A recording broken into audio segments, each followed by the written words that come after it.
Bhajanlal cabinet की बैठक शुरू हो चुकी है। मुख्यमंत्री भजनलाल शर्मा ये बैठक ले रहे हैं। बैठक में 3 से 4 उच्च शिक्षा विभाग के एजेंडे हैं। इसके अलावा एक ऊर्जा विभाग का एजेंडा है, एक राजस्व विभाग का एजेंडा है, यानी कि करीब 7 एजेंडे जिसमें इस बैठक में चर्चा होनी है। मेरे साथ में एसोसिएट एडिटर ऐश्वर्य प्रधान जुड़ गए हैं। ऐश्वर्य, किस तरह से देख रहे हैं इस बैठक को? देखिए, कैबिनेट की जो बैठक है, ये बैठक लंबे समय बाद हो रही है। तो इस बैठक में जिन एजेंडों की हम लगातार बात कर रहे हैं, उनसे परे की अगर मैं बात करूं तो यहाँ पर मुख्यमंत्री भजनलाल शर्मा अब नया टास्क देंगे। मुख्यमंत्री जिन मुद्दों को लेकर यहाँ बात करेंगे, तो मेरे पास जो जानकारी है वो ये कि आगामी सरकार की योजनाओं को लेकर तो बातचीत करेंगे। हो सकता है कि आज की बैठक के बाद मुख्यमंत्री मंत्रियों को भी दायित्व दे कि आप जन सुनवाई जो है वो नियमित तौर पर करें, क्योंकि इस तरीके की जानकारी भी है कि कई मंत्री जो हैं वो जन सुनवाई, क्योंकि उनके दौरे हैं वो ज्यादा हो जाते, तो जन सुनवाई कई बार सोमवार, मंगलवार, बुधवार 3 दिन डिसाइड कर रखे हैं, तो उन 3 दिनों में नहीं हो पाती।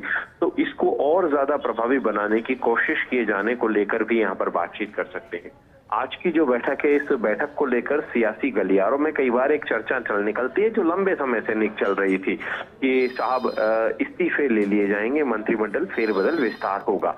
लेकिन ये सारी चीजें बेमानी होती है, क्योंकि भारतीय जनता पार्टी की सरकार में वैसे तो कोई भी सरकार हो, कांग्रेस या भाजपा हो, उसमें आला कमान का जो फैसला होता है वो फाइनल होता है।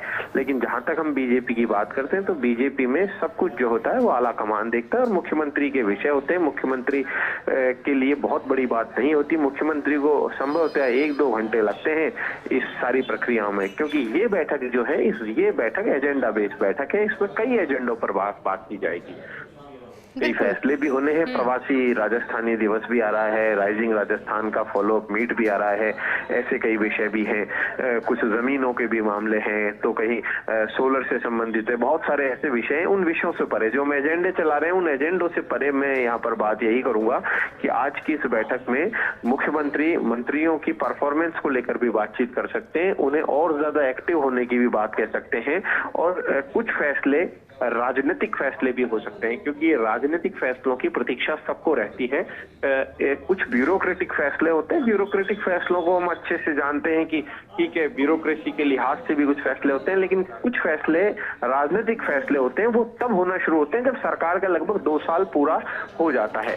तो मुझे लगता है आज से राजनीतिक फैसले भी देखे जा सकते हैं, क्योंकि 2 साल अमूमन सरकार की पूरी व्यू रचना होती है, सरकार अपने लिहाज से सब कुछ सेट करती है, उसके बाद राजनीतिक फैसले होने, तो इस तरीके की चीज भी देखी जा सकती है। लेकिन मुख्यमंत्री की जो बैठक थी, ये थोड़ी सी विलंब इसलिए हुई कि मुख्यमंत्री प्रधानमंत्री नरेंद्र मोदी के कार्यक्रम में मौजूद थे, उससे जुड़े हुए थे, वरना बैठक जो है वो नियत समय पर होती, और प्रेस ब्रीफिंग जो है वो 5:30 बजे के आसपास होगी, तब बिल्कुल क्लियर पता चल पाएगा क्या क्या फैसले मुख्यमंत्री भजनलाल शर्मा ने आज किए हैं। बिल्कुल ऐश्वर्य, बहुत शुक्रिया आपकी तमाम जानकारी के लिए।